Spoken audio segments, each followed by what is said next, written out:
ಪ್ರಯತ್ನ ನಡೀತಾ ಇದೆ ಅಂತ ಈಗ ಆಯ್ತಪ್ಪ, ನಾನಲ್ಲ, ಕುಮಾರಸ್ವಾಮಿ ಹೇಳಿಲ್ವೇನ್ರಿ? ಹೆಂಗ್ ಹೇಳಿದ್ರು ಕುಮಾರಸ್ವಾಮಿ 10 ತಿಂಗಳಲ್ಲಿ ಸರ್ಕಾರ ತೆಗಿತೀವಿ ಅಂತ? ಇವನ್ ಸರ್ಕಾರ ತೆಗೆದ್ರಲ್ಲ ಯಡಿಯೂರಪ್ಪ, ಕುಮಾರಸ್ವಾಮಿ ಸರ್ಕಾರನ ನಾವೆಲ್ಲ ಬೀದಿ ಪಾಲಾದ್ವಲ್ಲ. ಯಾಕೆ ಕುಮಾರಸ್ವಾಮಿ ತೆಗೆದಕ್ಕೆ ಯಡಿಯೂರಪ್ಪ ತೆಗೆದಕ್ಕೆ ಮಾತಾಡಲಿಲ್ಲ? ಅಶೋಕ ತೆಗೆದಕ್ಕೆ ಯಾಕೆ ಮಾಡಲಿಲ್ಲ? ಯೋಗೇಶ್ ತೆಗೆದಕ್ಕೆ ಯಾಕೆ ಮಾಡಲಿಲ್ಲ? ಅಶ್ವತ್ಥ ನಾರಾಯಣ್ ತೆಗೆದ್ರಲ್ಲ, ಇವರೆಲ್ಲ ಸೇರ್ಕೊಂಡು ಕುಮಾರಸ್ವಾಮಿ ಸರ್ಕಾರ ತೆಗೆದು ನಮ್ಮನ್ನ ಇವ್ರು ಬೆಂಬಲ ಕೊಟ್ಟು ಯಾಕೆ ಮಾತಾಡಲಿಲ್ಲ? ನಮ್ಮ ಸರ್ಕಾರನ 10 ತಿಂಗಳಲ್ಲಿ ತೆಗೆದಾಕ್ಬಿಡ್ತೀನಿ ಅಂತ ಹೇಳ್ತಾರ. ಏನು ತೆಗೆದಾಕ್ಬಿಡೋದು ಇವರು? ಮುಟ್ಲಿ ನೋಡೋಣ. How can you tell that 10 months ಅಲ್ಲಿ ನಮ್ಮ ಸರ್ಕಾರ ತೆಗಿತೀನಿ ಅಂತ? ಒಬ್ಬ ಹಿಂದುಳಿದವರಿಗೊಬ್ಬ ನಾಯಕ, ಸೆಕೆಂಡ್ ಟೈಮ್ ಚೀಫ್ ಮಿನಿಸ್ಟರ್ ಆಗಿದ್ದಾರೆ, ಜನ 136 ಸೀಟ್ ಕೊಟ್ಟಿದ್ದಾರೆ.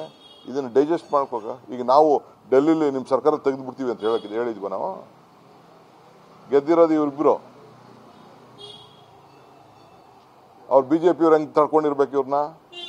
ಗೊತ್ತಿದೆ ಇಂಟರ್ನಲ್ ಏನ್ ನಡೀತಾ ಇದೆ ಬಿಜೆಪಿಲಿ ಅಂತ. ನಾನು ಹೇಳೋದು ಬೇಡ, ಅನುಭವಿಸ್ತಾ ಇರೋರು ಗೊತ್ತವ್ರಿಗೆ, ಬಿಜೆಪಿ ಅವ್ರಿಗೆ.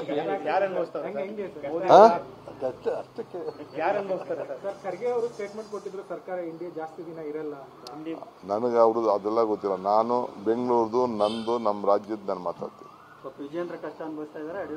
ಯಾರು ಕಷ್ಟ ಅನುಭವಿಸ್ತಾ ಇದಾರೋ ಗೊತ್ತಿಲ್ಲ ನನಗೆ.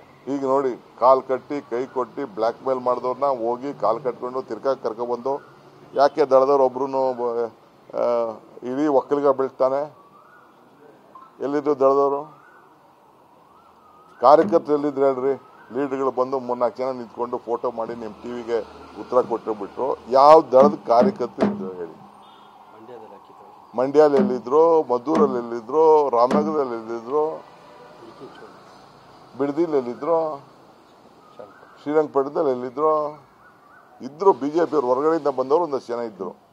ಒಂದು 10% ದಳದವ್ರು ಇದ್ರು, 90% ಬಿಜೆಪಿ ಅವರು ಇದ್ರು. ದಿನ ಮಾಡ್ಲಿರಿ, ಇನ್ನ 365 ದಿನ ಮಾಡ್ಲಿ.